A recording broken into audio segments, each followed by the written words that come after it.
இந்த வீடியோ பார்த்துருக்க எல்லாருக்குமே இந்த விஜய் அபிஷேக்கோட ஒரு ஸ்ட்ராங்கான வணக்கத்தை சொல்லிடுறேன். நம்ம டெய்லி ஒரு ஸ்டோரி சொல்லிட்டு இருக்கோம்ல. இன்னைக்கு எதை பத்தி பேச போறோம் அப்படின்னா 2026 எலெக்ஷன். எலெக்ஷன் முடிகிற வரைக்கும் ஒரு எலெக்ஷன் ஸ்டோரி தான். வேற எதுவுமே கிடையாது. அப்படி பார்க்குறப்போ தமிழக எலெக்ஷன் எடுத்துக்கிட்டோம் அப்படின்னா, அதாவது சட்டமன்ற தேர்தல் எடுத்துக்கிட்டோம் அப்படின்னா, கூட்டணி எங்க இருக்கோ அங்க தான் வந்து வெற்றி நிச்சயமா இருக்கும் அப்படின்றது தான் இங்க உண்மையான ஒரு தகவல். அது மட்டும் இல்லாம நிறைய உள்கட்சி பூசல் இப்போ வந்து நடந்துட்டு இருக்கு. இப்போ பார்த்தோம் அப்படின்னா ஏடிஎம்கேல இருந்து வந்து செங்கோட்டையன் அவர்கள் வெளியே போனார்ல. ஏன்னா அவருக்கு வந்து ஒரு செட் ஆஃப் ஒரு ஆடியன்ஸ் இருக்காங்க. அதாவது ஒரு மக்கள் இருக்காங்க. ஒரு தொகுதி இருக்கு அப்படின்றப்போ நிறைய நடந்துகிட்டே இருக்கு. இப்போ வந்து என்னடா இது மாறப்போகுது அப்படின்ற ஒரு சந்தேகம் நம்ம எல்லாருக்குமே இருக்கு. யார் ஜெயிக்க போறா அப்படின்றது. ஆனா இப்போ ஒரு உண்மை தகவல் என்ன அப்படின்னா, முன்னாடி ஏடிஎம்கேல இருந்து எல்லாருமே போனாங்கன்னு சொல்லி எடப்பாடி ஐயா வந்து சோகமா இருக்காரு அப்படின்னு நம்ம சொன்னோம். ஆனா இப்போ அத அப்படியே திருப்பி போட்டிருக்காரு அப்படின்னு சொல்லலாம். அதாவது டிஎம்கேல இருக்கிற நிறைய பேர் இப்ப மறுபடியும் ஏடிஎம்கேல வந்து ஜாயின் பண்ணிட்டு இருக்காங்க. இந்த செய்தியை கேட்டதுக்கு அப்புறம் நம்ம தலைவர் மு.க. ஸ்டாலின் முதல்வர் மு.க. ஸ்டாலின் அவர்களுக்கு வந்து தலைவலி ஆரம்பிச்சிருச்சு அப்படின்னே சொல்லலாம். அந்த தலைவலியோட எடப்பாடி ஐயா வந்து நல்ல டான்ஸ் ஆடி நல்ல குத்துப்பாட்டோட பயங்கரமா இருக்காரு. ஏன்னா இந்த சைடு ஆட்கள் வர வர வர வெற்றி வாய்ப்பு வந்து அதிகமாயிட்டே இருக்குல்ல. சரி, ஓகே. இன்னைக்கு எத பத்தி பேச போறோம் அப்படின்னா, யார் யார் இங்க வந்தது? என்ன நடக்குது? என்ன ஆச்சு? அப்படின்றத தான் இந்த வீடியோல நான் ஃபுல்லா சொல்லப் போறேன். ஸோ இத பத்தி நீங்க தெரிஞ்சுக்கணும் அப்படின்னா இந்த வீடியோ ஃபுல்லா பாருங்க. நான் உங்க விஜய் அபிஷேக். இது நம்ம ஜெம் டிவி.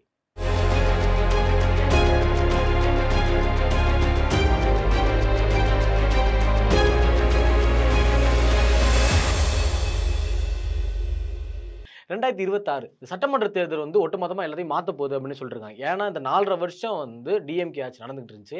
இந்த டிஎம்கே ஆட்சி வந்து எல்லாருக்குமே பிடிச்சிருந்துச்சா அப்படின்னு பார்த்தோம் அப்படின்னா, ஒரு செட் ஆஃப் பீப்புள் வந்து இந்த ஆட்சி நல்லா இல்ல அப்படின்னு சொன்னாங்க. அதாவது இந்த ஆட்சியில வந்து பார்த்தோம் அப்படின்னா ஏகப்பட்ட ரேப் கேஸ். அதாவது இப்போ கூட ரீசெண்டா வந்து கோயம்புத்தூர்ல ஒரு பொண்ண கூட 3 பேர் ரேப் பண்ணாங்கல்ல. டேய், இதுக்கும் அதுக்கு என்னடா சம்பந்தம்? ஏன்டா இப்படி பேசுற அப்படின்னா, இப்போ வந்து ஒரு தப்பு நீங்க வந்து ஒரு ஆஃபீஸ்ல வந்து மேனேஜ்மென்ட்ல இருக்கீங்க. நீங்க ஒரு மேனேஜரா இருக்கீங்க அப்படின்னா, அப்ப அந்த ஆஃபீஸ்ல வந்து 2 எம்ப்ளாயி அடிச்சுக்கிட்டாங்க அப்படின்னா, கேள்வி கேட்கிறது வந்து 2 எம்ப்ளாயியா இருக்காது. மேனேஜர தான் கேட்பாங்க. அதாவது அங்க யார் மேனேஜ் பண்ணிட்டு இருக்காங்களோ அவங்கள தான் கேட்பாங்க. "நீ ஏன் தான் விட்ட?" அப்படின்றது. அதே மாரி வந்து ஒரு பெண்களுக்கு டோட்டலா சேஃப்டியே இல்ல அப்படின்றது தான் இந்த ஆட்சியில வந்து உண்மையான தகவல் அப்படின்ற மாரி மக்கள் எல்லாமே கொந்தளிச்சு போயிருக்காங்க அப்படின்னே சொல்லலாம். அதாவது இந்த ரேப் கேஸ் வந்து இங்க மட்டும் கிடையாது. ஏகப்பட்ட இடத்துல வந்து நடந்துகிட்டே தான் இருக்கு. முன்னாடிலாம் வந்து நான் சின்ன வயசா இருக்கிறப்ப அப்படிலாம் பார்த்தோம் அப்படின்னா, அந்த ரேப்பு ஒரு குழந்தைய வந்து 4, 5 பேர் ரேப் பண்ணிட்டாங்க. ஒரு பொண்ண வந்து ஒரு 5, 6 பேர் ரேப் பண்ணிட்டாங்க. ஒரு பொண்ண வந்து ரேப் பண்ணி ட்ரெஸ் எல்லாம் நிர்வாணமா தூக்கி போட்டு போயிட்டாங்க. ஒரு பொண்ண வந்து இந்த மாரி இது பண்ணி அவங்களோட உறுப்புகள வந்து சேதப்படுத்திட்டு போயிட்டாங்க. அப்படின்ற கேஸ் எல்லாமே நான் வந்து ஒரிசா, பீகார் அந்த மாரி அங்க தான் கேட்டுருக்கேனே தவிர, இப்போ வந்து பார்த்தோம் அப்படின்னா தமிழ்நாட்டுல வந்து டெய்லி நம்ம நியூஸ் பேப்பர் எடுத்து பார்த்தோம் அப்படின்னா, கண்டிப்பா ஒரு ரேப் கேஸ் இருக்கு. அப்படி இல்லன்னா ஒரு வந்து தெஃப்ட் கேஸ் இருக்கு. இல்ல ஒரு கொலை கேஸ் இருக்கு. இதுதான் ரிப்பீட்டடா. நீங்க வேணா இன்னையிலருந்து வேணா நீங்க வந்து நான் சொல்றது பொய் அப்படின்னு நினைச்சோம் அப்படின்னா, நீங்க வந்து கன்ஃபார்மா இன்னையிலருந்து நியூஸ் பேப்பர் எடுத்து பாருங்க. கண்டிப்பா ஒரு கொலை கேஸு, இல்ல ஒரு கொலை கேஸு, இல்ல ஒரு ரேப் கேஸு கண்டிப்பா அது இருக்கும். அது வந்து எப்படி சொல்றது அப்படின்னா, ஆட்சி சரியில்லன்னு சொல்றதா, இல்ல அந்த இடத்த நிர்வாகம் பண்றது சரியில்ல அப்படின்னு சொல்றதா, அப்படின்றது வந்து மக்களாகிய நீங்க தான் முடிவு பண்ணணும். ஓகே, இப்ப நம்ம வந்து கன்டென்ட்க்குள்ள வந்துருவோம். அதாவது பார்த்தோம்னா 2026 வந்து யார் ஜெயிக்க போறா அப்படின்றது எல்லாருக்குமே ஒரு பெரிய சந்தேகமாவே இருக்கு அப்படின்னு சொல்லலாம். ஆனா இந்த வாட்டி ஏடிஎம்கே கண்டிப்பா ஜெயிச்சே ஆகணும். அந்த ஒரு அமைப்புல தான் இப்ப இருக்காங்க அப்படின்னு சொல்லலாம். இப்ப எடப்பாடி ஐயா வந்து பார்த்தோம் அப்படின்னா, இப்ப வந்து உள்கட்சி பூசல் அப்படின்னு சொல்லுவாங்கல்ல. அதாவது கட்சிக்குள்ள இருந்து ஏகப்பட்ட பேர் வெளியேறிட்டு இருக்காங்க. இப்போ ஒரு பேர வச்சு ஒரு ஒரு பெரிய ஃபார்ம் வச்சுருக்காங்க. ஏடிஎம்கேலாம் முன்னாடி இருக்கிறப்பலாம் அந்த மாரி ஸ்ட்ராங்கான கட்சி யாருமே இல்ல அப்படின்னு சொல்றது தான் உண்மை. ஆனா இப்போ வந்து கட்சிக்குள்ள இருந்து இப்ப நெறைய பேரு வெளியேற ஆரம்பிச்சுட்டாங்க. இத பார்த்ததுக்கு அப்புறம் இப்போ வந்து ஒரு செட் ஆஃப் பீப்பிள் வந்து இப்ப அந்த கட்சியிலே தான் இருக்காங்க. இப்ப ஆனா இந்த வருஷம் வந்து எடப்பாடி ஐயா தோத்துட்டாங்க அப்படின்னா, கண்டிப்பா அவங்களுக்கும் வந்து வேற கட்சி போறதுக்கு வந்து நெறையவே வாய்ப்பு இருக்கு அப்படின்றதுனால, இது வந்து எடப்பாடி ஐயாவுக்கு ஒரு வந்து எப்படி இந்த டூ ஆர் டை அப்படின்னு சொல்லுவாங்கல்ல. அதாவது கண்டிப்பா அத செஞ்சே தான் ஆகணும். அப்படின்ற மாரி சூழ்நிலையில அதுல தான் இப்ப எடப்பாடி ஐயா இருக்காரு. ஓகே. அத வந்து அவர் கரெக்ட்டா பண்றாரா அப்படின்னு பார்த்தோம் அப்படின்னா, கண்டிப்பா. அது வந்து சூப்பராவே பண்ணிட்டு இருக்காரு அப்படின்னே சொல்லலாம். செங்கோட்டையன் அவர்கள் என்னதான் இங்கிருந்து போனாலும், அதுக்கான ஒரு பெர்ஃபெக்ட்டான ஒரு ரீசனோட இப்போ வந்து எடப்பாடி ஐயா உள்ள வந்திருக்காரு. அது மட்டும் இல்லாம இந்த வருஷம் நம்ம கண்டிப்பா ஜெயிச்சே ஆகணும் அப்படின்ற ஒரே ஒரு நோக்கத்தோட தான் இப்போ வந்து பாஜக அதாவது என்டிஏ அப்படின்னு சொல்லக்கூடிய இந்த கூட்டணி வந்து இணைச்சிருக்காங்க. இன்னும் இந்த கட்சியில வந்து நெறைய பேர் இணைய போற சில சில தகவல் எல்லாமே வந்துட்டு இருக்கு. இன்னுமே வந்து பார்த்தோம் அப்படின்னா, பாமகவா இருந்தாலும் சரி, தேமுதிகவா இருந்தாலும் சரி, யாரு வந்து இப்ப கூட்டணியில சேரப் போறா அப்படின்றது தெரியல. மேபி அவங்க 2 பேருமே வந்து சேர்றதுக்கு அதிகமாவே வாய்ப்பு இருக்கு. ஏன்னா தேமுதிக இப்ப வந்து கூட்டணி சேர்ந்தாங்க அப்படின்னா, கண்டிப்பா இரட்டை இலைக்கு சேர்றதுக்கு 100% சான்ஸ் இருக்கு. அதுக்கப்புறம் பாமக வந்து கண்டிப்பா வந்து பாஜகவோட இருக்காங்க. சோ அவங்களும் வந்து என்டிஏ யோட சேர்றதுக்கு அதிகமாவே வாய்ப்பு இருக்கு. அதே மாரி பார்த்தோம் அப்படின்னா, இப்போ வந்து டிவிகே அப்படின்ற ஒரு கட்சி வந்து இணைய போறதா ஒரு தகவல் ஒண்ணு வந்திருக்கு. ஆனா வந்து அது வந்து எப்படி சொல்றது அப்படின்னா, ஒரு ஒரு தராசு வந்து ஈக்குவலா இருக்கு அப்படின்னே சொல்லலாம். 2 பக்கமும் இறங்கல, ஏறல. அந்த மாரி ஈக்குவலாவே இருக்கு. யார் இறங்க போறா, யார் ஏற போறா அப்படின்றது தான் தெரியல. கண்டிப்பா சேர்றதுக்கும் வாய்ப்பு இருக்குன்னு சொல்லிருக்காங்க. சேராம இருக்கிறதுக்கும் வாய்ப்பு இருக்கு அப்படின்னு சொல்றாங்க.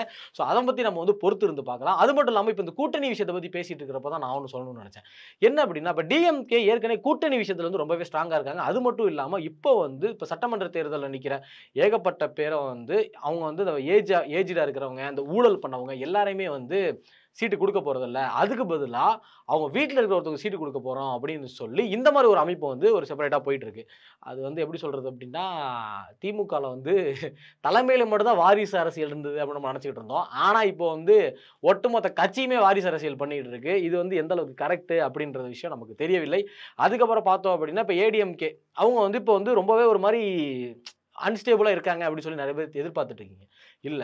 என்டிஏ கட்சியோட சேர்ந்ததுக்கு அப்புறம் அவங்க ரொம்ப ஸ்ட்ராங்காவே இருக்காங்க அப்படின்னு சொல்லலாம். அது மட்டும் இல்லாம இப்போ டிஎம்கேல இருந்து இருக்கிற நெறைய நிர்வாகிகள் இப்போ வந்து ஏடிஎம்கே நோக்கி பாஞ்சு ஓடி வந்துட்டு இருக்காங்க அப்படின்றது தான் ஒரு உண்மையான தகவல். இப்போ வந்து பார்த்தோம் அப்படின்னா, நாகப்பட்டினம் மாவட்டத்தில கட்சி நிர்வாகியா இருக்கிற செல்வி சேவியர் அப்படின்றவங்க வந்து நாகப்பட்டினம் டிஸ்ட்ரிக்ட்ட சேர்ந்தவங்க. அவங்க வந்து ஒரு கட்சி நிர்வாகியா இருக்காங்க.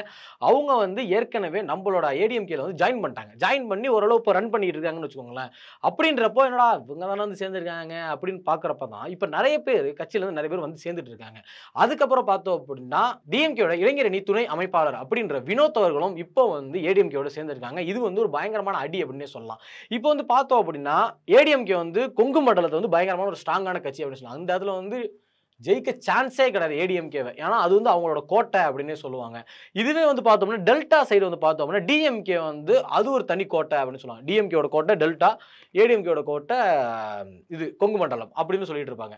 ஆனா, இப்போ நான் முன்னாடியே ஒரு வீடியோல சொல்லியிருந்தேன். அதாவது எடப்பாடி ஐயா வந்து இப்ப டெல்டாவ நோக்கி அவரோட இலக்க வச்சிருக்காரு அப்டின்றது தான் ஒரு உண்மையான தகவல். ஏன்னா, இப்ப டெல்டால வந்து போன தடவ வந்து பார்த்தோம்னா, கிட்டத்தட்ட ஒரு 1 to 2% இந்த 2% வித்தியாசத்துல தான் வந்து டிஎம்கேக்கும் ஏடிஎம்கேக்கும் தோல்விய வந்து ஏடிஎம்கே கண்டிருக்கு.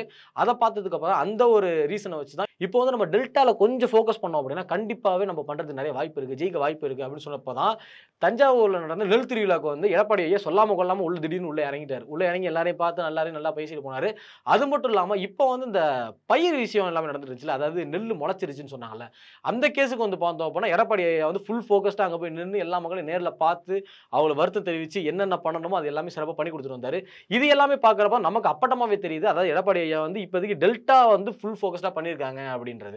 அது மட்டும் இல்லாம பார்த்தோம் அப்புட்ன்னா, அந்த டெல்டா சைடு அதாவது நாகப்பட்டினம், மயிலாடுதுறை இங்க வந்து பார்த்தோம் அப்படின்னா கிட்டத்தட்ட 6 சட்டமன்ற தொகுதிகள் இருக்கு. இந்த 6 சட்டமன்ற தொகுதிகளையும் எப்படியாவது நம்ம புடிச்சே ஆகணும் அப்படின்றது தான் எடப்பாடி ஐயாவோட ஒரு பெரிய குறிக்கோளாவே இருந்திருக்கு. அதுபடி தான் இப்ப நடந்துட்டு இருக்கு. அதாவது இப்ப நாகப்பட்டினத்திலும் நிர்வாகி வந்து சேர்ந்துட்டாங்க. இப்போ வந்து அமைப்பாளர் அதாவது இளைஞர் அணியோட துணை அமைப்பாளர் வந்து சேர்ந்திருக்காரு அப்படின்றப்போ, இன்னுமே அந்த கட்சியில இருந்து நெறைய பேர் வந்து சேர்றதுக்கு அதிகமே வாய்ப்பு இருக்கு. ஏன் அப்படின்னா, இன்னும் எலக்ஷனுக்கு 6 மாசம் இருக்கு. இந்த 6 மாசத்துல வந்து என்னென்ன மாறும்ன்றது வந்து நமக்கு சுத்தமாவே தெரியல. ஆனா வந்து இப்ப டிஎம்கேல இருந்து நெறைய பேர் வந்து சேர்ந்திருக்கிறத பார்த்தா, கண்டிப்பா இந்த வருஷம் வந்து ஏடிஎம்கே அடிக்கிறதுக்கு கண்டிப்பாவே வாய்ப்பு இருக்கு அப்படின்னு தான் நான் நினைக்கிறேன். ஓகே, இவ்வளோ டீட்டெயிலா நான் சொன்னேன்ல. இப்போ வந்து நீங்க சொல்லுங்க. இப்போ இவ்வளோ எல்லாமே தெரிஞ்சு ஏன்னா இப்ப டெல்டா நோக்கி எடப்பாடி ஐயா வந்து ஃபோக்கஸ் வச்சு அங்க ரன் பண்ணிட்டு இருக்காரு. அது மட்டும் இல்லாம அங்க இருக்கிற டெல்டால இருக்கிற நெறைய மக்கள் வந்து இப்ப ஏடிஎம்கேல சேர்ந்துட்டு இருக்காங்க. இதெல்லாம் பார்க்குறப்போ உங்களுக்கு எப்படி தெரியுது? ஏடிஎம்கே இந்த வாட்டி ஜெயிக்க வாய்ப்பு இருக்கா? இல்லையா? அப்படின்றத நீங்க என்ன நினைக்கிறீங்களோ, அத மறக்காம கமெண்ட் செக்ஷன்ல கமெண்ட் பண்ணிட்டு போங்க. இந்த மாதிரியான இன்ஃபர்மேஷன்லாம் நீங்க தெரிஞ்சுக்கணும் அப்படின்னா, மறக்காம நம்ம ஜெம் டிவிய சப்ஸ்கிரைப் பண்ணுங்க. Signing off Vijay Abhishek.